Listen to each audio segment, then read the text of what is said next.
इतना गुस्सा आता है मेरे को, इतना सुंदर देखता है।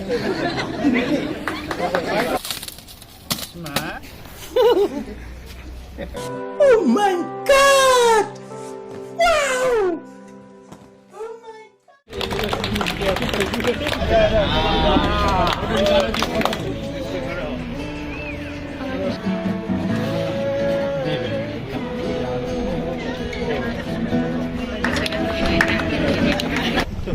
आं बिदि जेसेबां रागा जोङो आं बेखौसो बुंनो नागिरदों। आं जेसेबां बेखौ एदावो, आंनि फिसाया दङ, जों सानैजों बे एदावलाय माबा खालामो।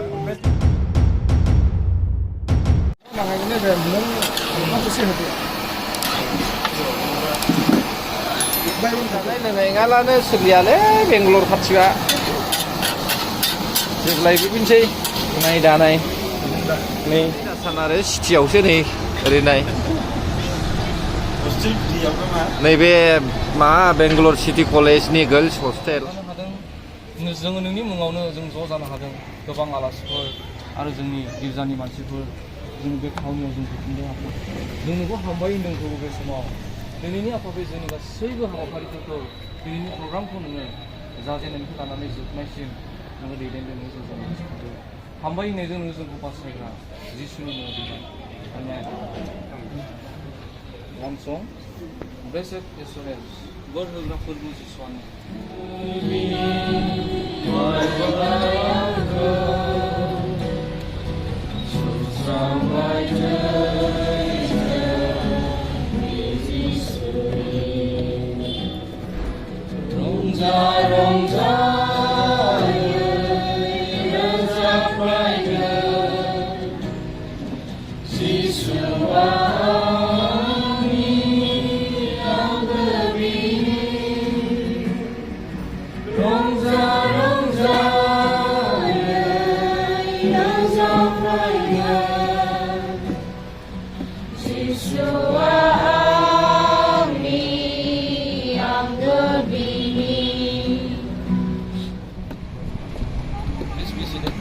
Mana boleh berjaya?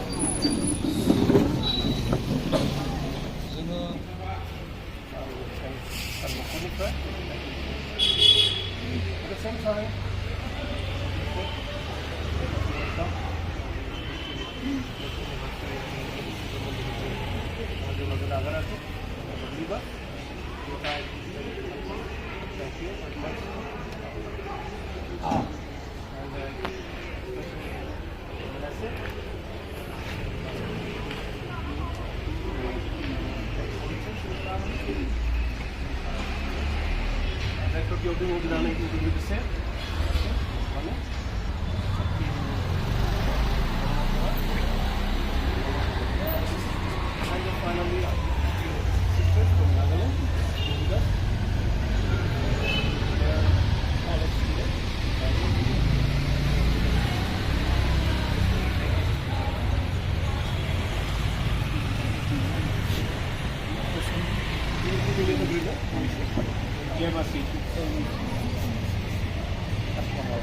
खुशी का अवसर बधाई देने के लिए आप लोग आए। मैं कभी सोचा ही नहीं था ये बड़ा पास्टर बन जाएगा, बड़ा टीचर प्रोफेसर बन जाएगा, अभी डॉक्टरेट भी हो जाएगी। तो सारे बच्चे जो आए तो उनमें मैंने गिफ्ट देखा, एक ऐसी चीज़ देखा जिसे मैं प्रभु की सेवा के लिए, परमेश्वर की सेवा के लिए इस्तेमाल कर सकती हूँ। मैं कुछ नहीं जानता, बैठने की मैं इनकरेज करता हूँ। आप सब में भी बहुत सी चीज़ें हैं जो इनकरेज के लायक हैं और आज भी इनकरेज कर रहे हैं। आप जहाँ मेरी वाइफ 9 इयर्स थी, मैरियन 9-10 ईयर्स मैरियन, और चिल्ली जो है उसकी स्पिरिचुअल माता में, चिल्ली और चिल्ली की वाइफ फैमिली जो है आत्मिक परिवार था मेरी वाइफ मैरियन, ठीक है। तो मैरियन में हर इतवार को जाना होता था बाहर है। तो खुशी की बात है बैरियन से भी स्टूडेंट हैं। आइए हम वचन देख लेते हैं, कोई पढ़े मेरे लिए हिंदी में या बोरो में या कुछ में इंग्लिश में। इफिशियन चैप्टर 4 उसका 2 और 3 वर्ष बस जस्ट पढ़ना है। मैं मैसेज नहीं दे रहा हूँ बल्कि एक्सप्लेनेशन छोटा सा, बस मौके पर इस अपॉर्चुनिटी जो प्रिविलेज है मैं चाहता हूँ कि समझ पाएँ एक दूसरे के रिश्ते को, क्योंकि शादी दो जो है उनका बंधन है और निभाना, ये बहुत बड़ी जो है क्या है, बहुत बड़ा जो है क्या है, एक उपहार है। और स्मूथ और हार्ड सिगांसिनथाराव आं जोंनि फरायसालिखौ हामबाय होनदों, मानो होनबा बिनि गिदिरथार अननायजोंनो जोङो दिनै जोंनि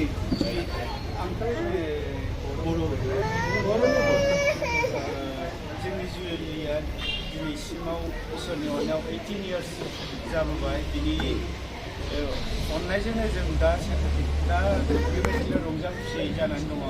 एक्सुवेलि जोङो बे लाइफआव, बे हाबा जानायनि लाइफआव जोंनि गेजेराव नंगौ जोङो गोबां दुखु खस्थ' सैनांनाया बे जिबनाव थाखायो, नाथाय बिनि गेजेराव आं बास आंनि इन्टारेस्टिं माबाखौ आं बेखौसो खोन्थानो दिनै गासिबनिबो सिगाङाव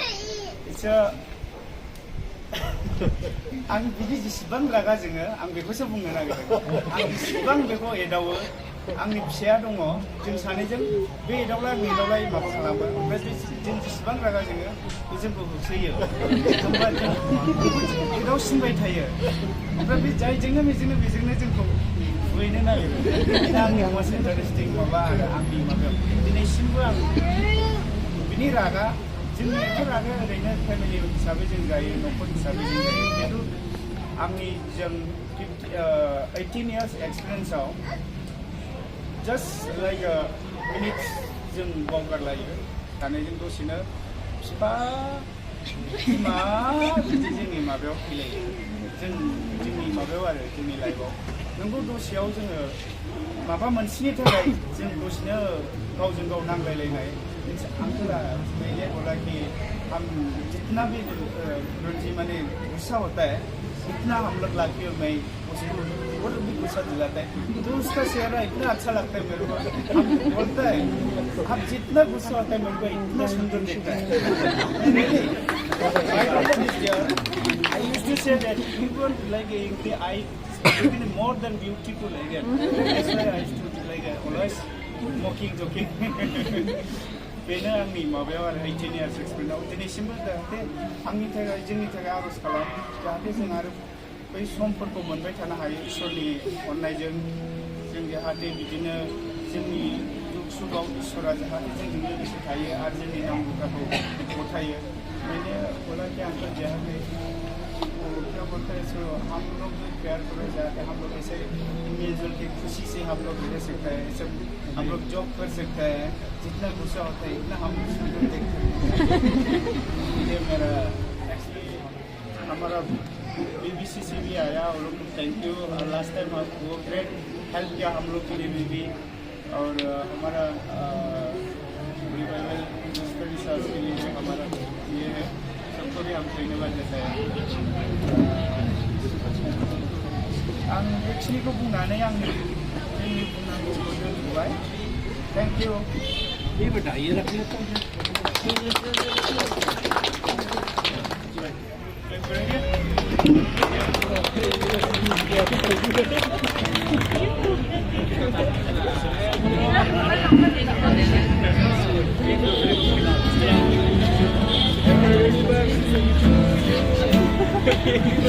गाना गा जी, गाना गाओ, गीत गाओ, गीत गाओ।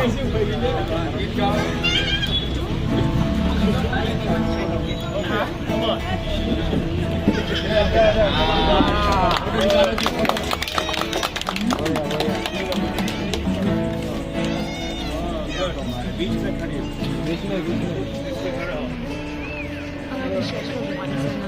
पापा को खिला दे।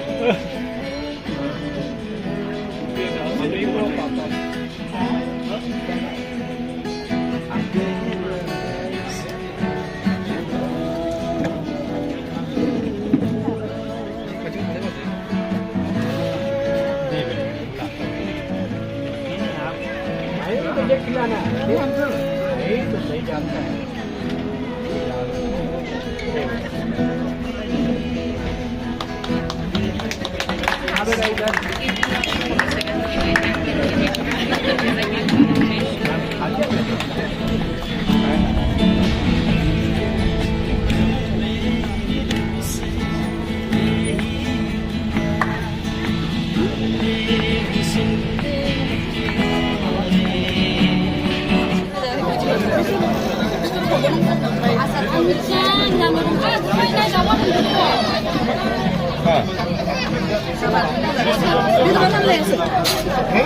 टेक्सी जाना है दे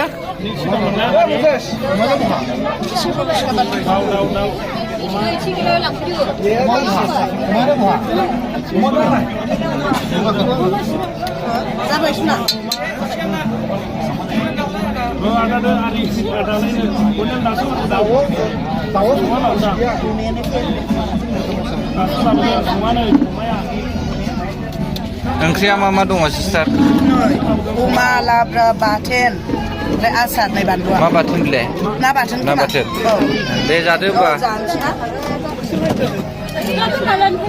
मा ओंख्रि अमा बेदर ना बाथोन ओमफ्राय लाब्रा दालि आसार खादों माथो दे मा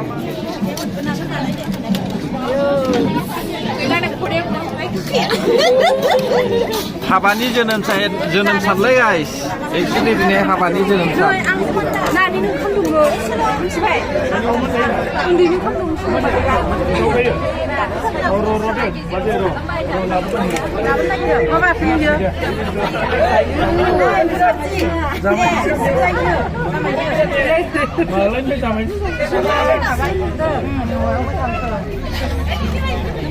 सोर सोरखौ सिनायो नायनानै लाब्लानो जाबाय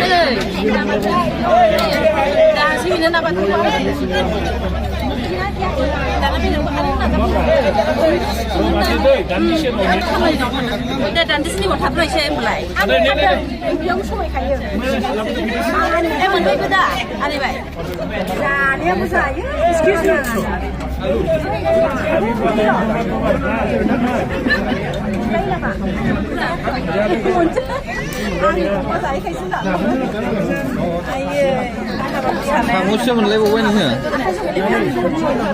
साम'सो मोनलायबाय ए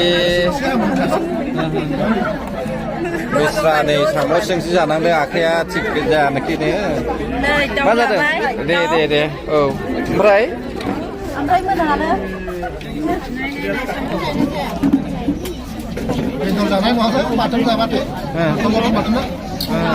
बाथोना गोथाव जाखागोन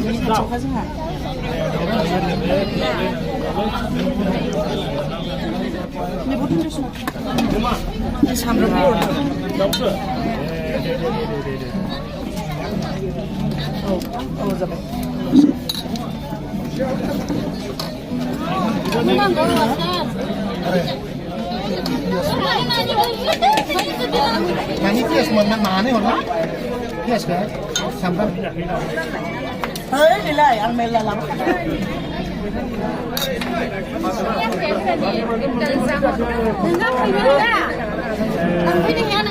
ơi sụp ra cái lại đi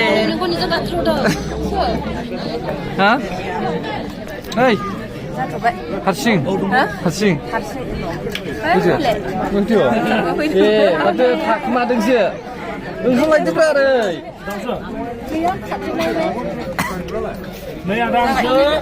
예 능라부 나저배 네 라지라이볼래 이야우데 나자우자 다बो 나자우다 जोबाखै नै लाइनाव दंलायो लाइनावनो औ How are you, bro?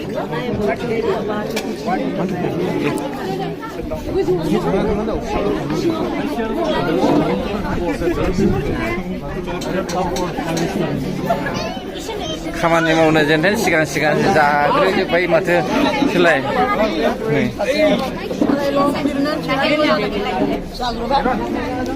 जानो हो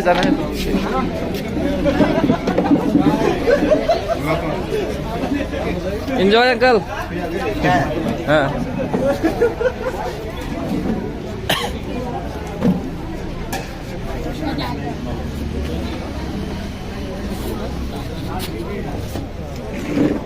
Tidak deko. Look that side.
आंनि गोसो गोरबोनिफ्राय आंनि बे 18 इयार्स